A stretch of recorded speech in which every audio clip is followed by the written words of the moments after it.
ya. Perkenalkan, ada yang sudah kenal, mungkin ada yang belum. Jadi saya orang asli Sulawesi, tapi Sulawesi Utara. Jadi saya tidak bisa berbahasa Makassar ya, bahasa Indonesia saja. Saya asli dari Manado, lebih tepatnya Kota Tomohon.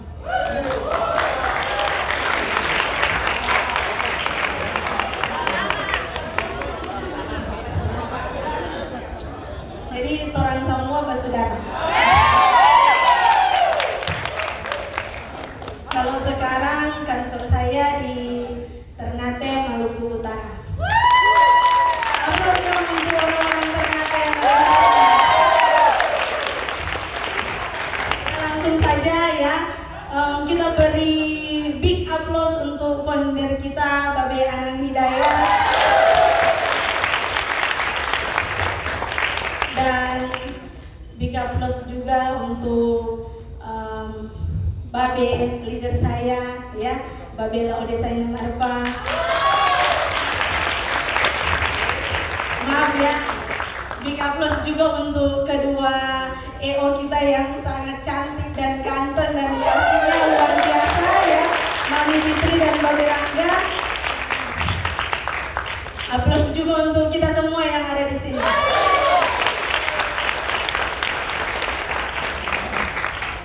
Kalau bercerita tentang testimoni, ya jelas namanya proses itu tidak ada yang gampang, ya kan?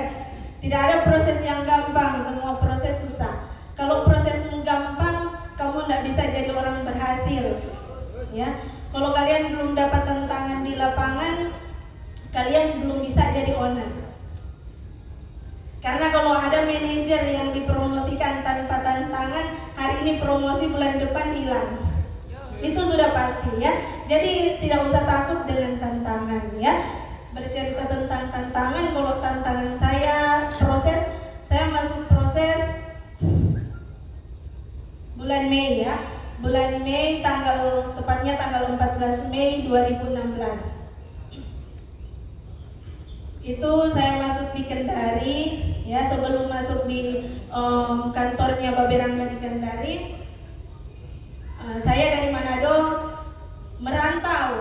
Iya kan, kita kalau mau cari sesuap nasi itu tentunya harus merantau ya. Saya merantau kerja di Kendari, kebetulan itu perusahaan kontraktor ya, bikin jalan ya, aspal. Tidak usah sebutkan ya nama perusahaannya. Jadi di situ berapa tahun saya ya, kalau soal penghasilan ya lumayan lah. Saya dikasih gaji sebagai bendahara 5 juta per bulan. Enak kan? Tapi ada nggak enaknya ya, kita tetap karyawan. Jadi pada saat itu ya, ketika perusahaan jatuh, akhirnya saya jadi anak pitching. Ya kan, kita tidak bisa memungkiri kan, ini hidup, kadang kita di atas, kadang kita di bawah ya. Ada saatnya kita di atas, di bawah. Jadi mungkin pernah saya di atas, tiba-tiba perusahaan jatuh, akhirnya saya resign dan jadi anak pitching, masuk jadi retren di Kendari di kantornya Babe Rangga. Sebenarnya waktu itu niat saya cuman sekedar aja, yang penting saya tidak tinggal di luar, tidak bayar kos, karena kan uang gaji itu lama-kelamaan habis. Jadi yang penting kita ada mes tempat tinggal lah.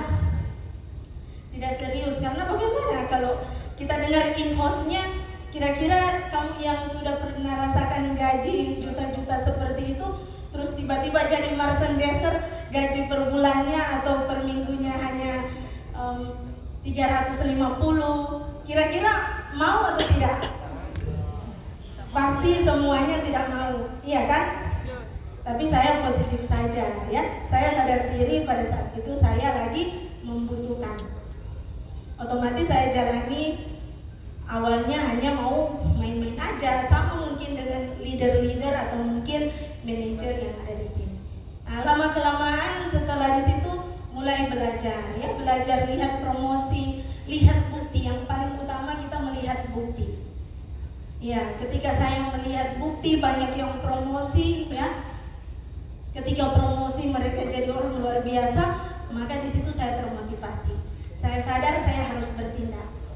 Tapi tidak segampang itu. Ketika saya sadar, kita kan orang tua ya, saya ikut proses, saya sudah punya anak 1.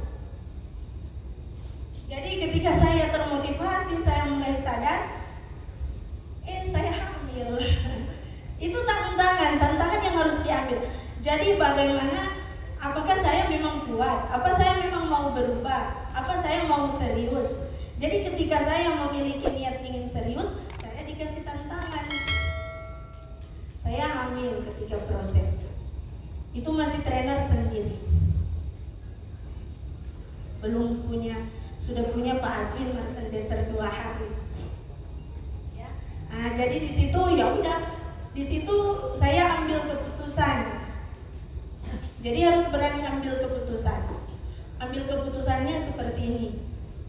Karena baru, mumpung masih muda, masih kuat, saya masih bisa kerja keras. Iya kan? Kalau namanya panggilan orang tua bilang begini, keluarga bilang begitu, ya semua pasti ada. Jangan pusing dengan orang bilang, itu di situ kalian sales, di situ kalian, ya memang nyatanya seperti itu, kenapa mau pusing? Iya kan? Memang nyatanya kita sales, nyatanya kita ke lapangan. Emangnya kenapa? Iya kan? Bilang aja begitu. Karena hanya kita yang tahu mau kemana kita ke depan.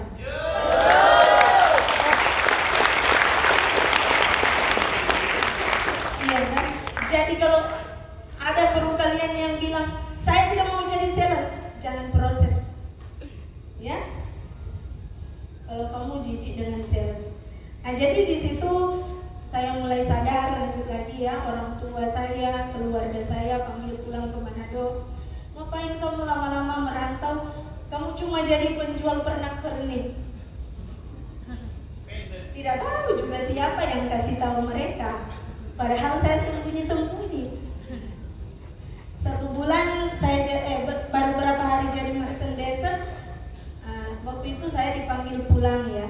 Tapi karena nggak mau, saya belum menyadari, coba-coba melamar pekerjaan, dapat pekerjaan kontraktor, harganya ya lebih bagus, hanya saya sudah melihat bukti, iya kan? Sehingga saya tolak. Saya serius, ya dalam kondisi hamil, saya harus memutuskan, harus ekspansi. Kebetulan babe saya, babe Laode Sainal Arfa mau ekspansi ke Ambon.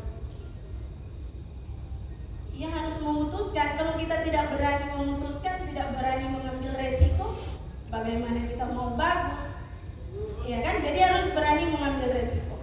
Pergi ke sana jauh dari semuanya, jauh dari suami, jalani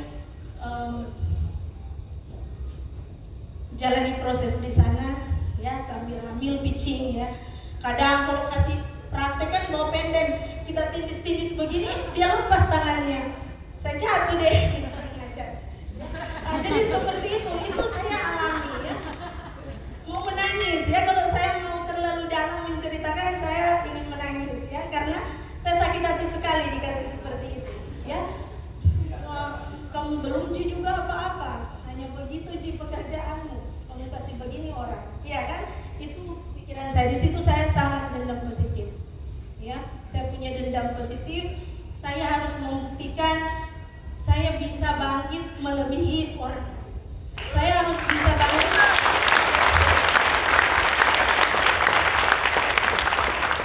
Saya harus bisa bangkit melebihi mereka yang sering meremehkan saya. Ya, saya dibanding-bandingkan, ya. Pekerjaan saya dan pekerjaan orang lain kita dibanding-bandingkan, tetapi tidak usah pusing, tidak usah menyalahkan mereka yang meremehkan kamu. Itu suatu hal yang wajar. Kita diremehkan itu wajar. Ya. Itu sesuatu hal yang wajar karena kita masih hidup di dunia ini. Kita belum di surga, kita masih di dunia.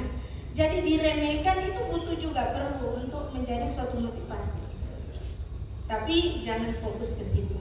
Saya nggak pikirkan mereka, saya fokus ke bisnis saya.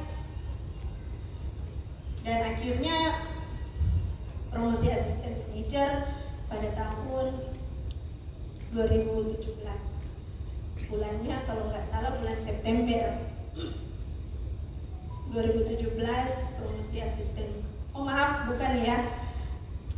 2016.